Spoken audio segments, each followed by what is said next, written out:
देखिए, इंडिया गठबंधन के उपराष्ट्रपति के प्रत्याशी कांग्रेस कार्यालय पहुंच गए हैं। यहां पर उनका स्वागत करा जाएगा और कांग्रेस के जो उत्तर प्रदेश के 6 सांसद हैं वो यहां पर मौजूद हैं और उनका स्वागत करेंगे। और उत्तर प्रदेश कांग्रेस अध्यक्ष जो हैं वो भी यहां पर आप देख सकते हैं मौजूद हैं। सुदर्शन रेड्डी लखनऊ आ चुके हैं। तस्वीरों में आप देख सकते हैं कि वो गाड़ी से उतर रहे हैं और उनसे बात करने की कोशिश करेंगे। प्रमोद तिवारी के साथ वो आए हैं और सेवा दल के लोग जो हैं वो यहाँ पे उधर जाओ तुम उनका स्वागत कर रहे हैं। देखिए, पी सुदर्शन रेड्डी जो हैं वो अब कांग्रेस कार्यालय पहुँच गए हैं। वो आगे जा रहे हैं, वो गांधी प्रतिमा पर माल्यार्पण करेंगे और उसके बाद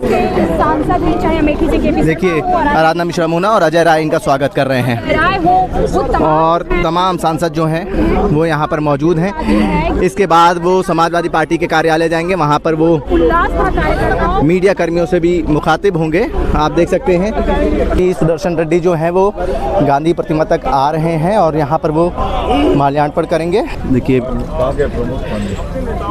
पूर्व न्यायमूर्ति हाथ थोड़ा निकाल लीजिए, देखिए यहाँ पर आप देखिए, यहाँ पर माल्यार्पण करने के बाद प्रमोद तिवारी भी यहाँ पर आ चुके हैं, माल्यार्पण कर रहे हैं गांधी जी की प्रतिमा पर। और अब उपराष्ट्रपति पद के प्रत्याशी सुदर्शन रेड्डी जी वापस आ रहे हैं। सर क्या कहेंगे सर? लखनऊ आए हैं आप आराम से बैठ जाइए, लग रही है सर। देखिए, यहाँ पे बात करने की कोशिश करी लेकिन पूर्व न्यायमूर्ति सुदर्शन रेड्डी जो हैं वो गांधी जी की प्रतिमा पर माल्यार्पण करने के बाद अब कांग्रेस कार्यालय जा रहे हैं और इसके बाद यहाँ पे जो तमाम सांसद मौजूद हैं उनके साथ चर्चा करेंगे और इसके बाद समाजवादी पार्टी कार्यालय जाएंगे। देखिए, इंडिया गठबंधन के उपराष्ट्रपति पद के प्रत्याशी बी सुदर्शन रेड्डी कांग्रेस कार्यालय आ गए हैं। उनके स्वागत के लिए यहाँ पर रंगोली बनाई गई है और रेड कारपेट बिछाई गई थी और उन्होंने पहले गांधी जी की प्रतिमा पर माल्यार्पण करा, फिर इंदिरा गांधी की प्रतिमा पर माल्यार्पण करा, फिर जवाहरलाल नेहरू की प्रतिमा पर उन्होंने पुष्प अर्पित करे। अब वो समाजवादी पार्टी कार्यालय के लिए कुछ ही देर में रवाना होंगे। उनके साथ कांग्रेस के जो तमाम पदाधिकारी और सांसद हैं, राज्यसभा सांसद हैं, वो आपको नज़र आ रहे होंगे। देखिए, समाजवादी पार्टी के प्रदेश अध्यक्ष श्यामलाल पाल भी अब कांग्रेस कार्यालय पहुँच गए हैं। उनके साथ शकील नदवी भी हैं और वो यहाँ से उपराष्ट्रपति पद के प्रत्याशी बी सुदर्शन रेड्डी को रिसीव करेंगे और समाजवादी पार्टी कार्यालय ले जाएंगे। आप देख सकते हैं श्यामलाल पाल कांग्रेस कार्यालय पहुंच गए हैं। इंडिया गठबंधन की जो झलक है वो लखनऊ में भी साफ देखने को मिल रही है। श्यामलाल पाल जी से बात करेंगे। श्यामलाल पाल जी कांग्रेस कार्यालय आए हैं रिसीव करने। जी जी जी, इसके बाद सपा कार्यालय पहुंचेंगे। जी हाँ। क्या कुछ चर्चा होगी, कैसे सपोर्ट करेगी समाजवादी पार्टी? चर्चा होगी, उपराष्ट्रपति को चुनाव को इंडिया अलायंस जीतेगा। ठीक है। देखिए, ये श्यामलाल पाल जी थे, इन्होंने कहा कि चर्चा होगी, रणनीति बनेगी और इंडिया गठबंधन के जो प्रत्याशी हैं बी सुदर्शन रेड्डी वो जीतेंगे। समाजवादी पार्टी के अभिनेता प्रिय मित्र श्रीमान अखिलेश यादव जी, मंच पे उपस्थित साथियों, friends from media, ladies and gentleman, आप तो समझ रहे होंगे हिंदी में 2 शब्द बोल दिए फिर इसके बाद में अंग्रेजी शुरू कर दिए, क्या हो रहा है। लोहिया जी से हम बहुत कुछ सीखे हैं, नेताजी के साथ भी बहुत कुछ सीखे हैं, मगर एक ऐसी बात हो गई, दक्षिण भारत से आता हूं मैं, हिंदी में भाषण देने का सीख नहीं पाया, लेकिन हमेशा कोशिश करते रहता हूं। जब कभी आते हैं, उत्तर प्रदेश आते हैं या बिहार जाते हैं, हिमाचल प्रदेश आते हैं, थोड़ा बहुत बोलने के लिए कोशिश तो करते हैं और वो कोशिश तो जारी रहेगा। समाजवादी पार्टी के दफ्तर में और इस संदर्भ में दिल में तो बहुत ख्वाहिश है कि मैं आपसे हिंदी में बात करूं, लेकिन शायद हो नहीं पाएगा, कोशिश करते हैं। अभी आप लोगों को तो मालूम है, प्रतिपक्ष दल ने मुझ पर विश्वास रखकर मुझे उम्मीदवार चुन लिए गए हैं और मैं इसके लिए बहुत बहुत आभारी हूं। मुझे मालूम है ये दल जो भी इंडिया ब्लॉक था, फिर उसके बाद में जो इंडिया ब्लॉक में नहीं है वो लोग भी, वो गठबंधन में नहीं है, वो लोग भी मदद देने के लिए आगे आ रहे हैं। Perhaps but for my friend Mr. Akhilesh Yadav, it would not have been possible.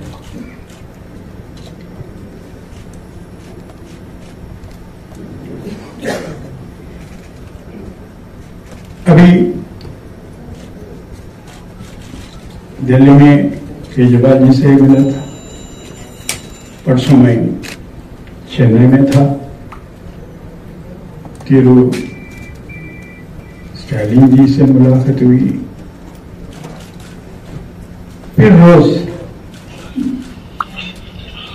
Parliament members से बातचीत होती रहती है और तकरीबन हर रोज आप लोगों से तो बातचीत होती रहती है, कभी अखबार से, कभी इलेक्ट्रॉनिक मीडिया से इंटरेक्शन तो होती रहती है। And I don't have to tell you why I am here. I have come here to solicit the support of honorable members of the Parliament from the state of Uttar Pradesh. I believe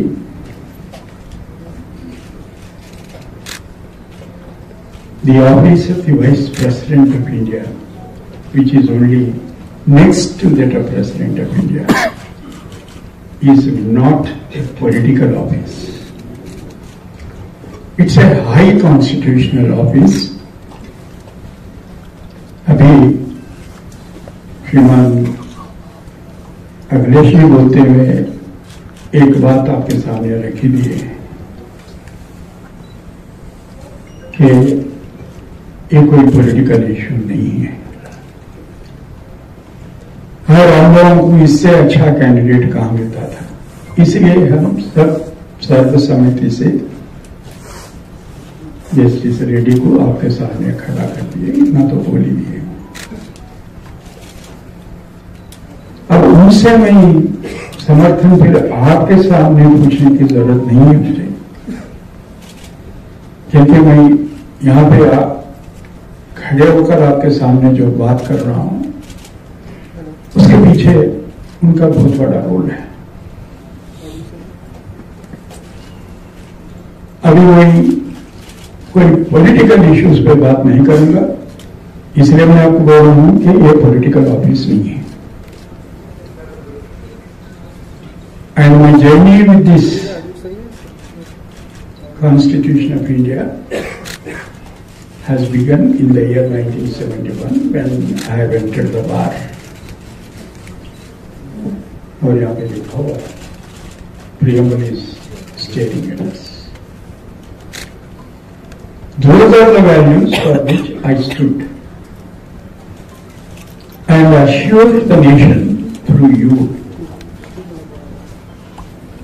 that I will continue to do so.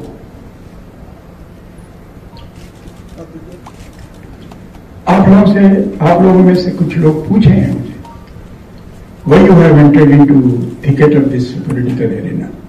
I said, I have not entered into thicket of any political arena. It's a high constitutional office, once occupied by philosopher, statesman, educationist, Dr. Sarvepalli Radhakrishnan, another educationist, Dr. Zachary Singh, a former diplomat and an elderly, most respected person, Dr. K.R. Narayanan. Of late, Shri Hamid Ansari ji. More than anything, my dear Chief Justice of India, Hidayatullah, presided over the office of the Vice President. These are the people, source of my inspiration to accept so gracefully offered to me, for which I am grateful to all the opposition political parties. And through them, I appeal to all the members of the political parties, irrespective of their color, creed, etc., to consider my candidature on its own merits. Thank you, ladies and gentlemen. देखिए, Akhilesh Yadav press conference खत्म होने के बाद प्रमोद तिवारी राज्यसभा सांसद से बात कर रहे हैं और बी सुदर्शन रेड्डी जो कि उपराष्ट्रपति पद के प्रत्याशी हैं उनके साथ अब जा रहे हैं। प्रेस वार्ता खत्म हो चुकी है। उस प्रेस कॉन्फ्रेंस में उपराष्ट्रपति पद के जो प्रत्याशी हैं बी सुदर्शन रेड्डी वो मौजूद थे। उन्होंने जो समर्थन है समाजवादी पार्टी का उसके ऊपर बात करी। अखिलेश यादव ने पहले ही कहा था कि हम एक साथ खड़े हैं और हमारी जीत होगी। उसके बाद आप देख सकते हैं कि बी सुदर्शन रेड्डी से पत्रकारों ने सवाल करे कि आपके ऊपर नक्सलवाद का जो आरोप लगता रहा है, आपने जो डिसीजन दिए हैं, एनडीए के जो लोग हैं वो उसके ऊपर तंज कसते हैं और बड़े आरोप लगाते हैं। तो उनका कहना था कि देखिए, हम 4 दिनों से इसके ऊपर जवाब दे रहे हैं, आप उन जवाबों को सुनिए और पढ़िए।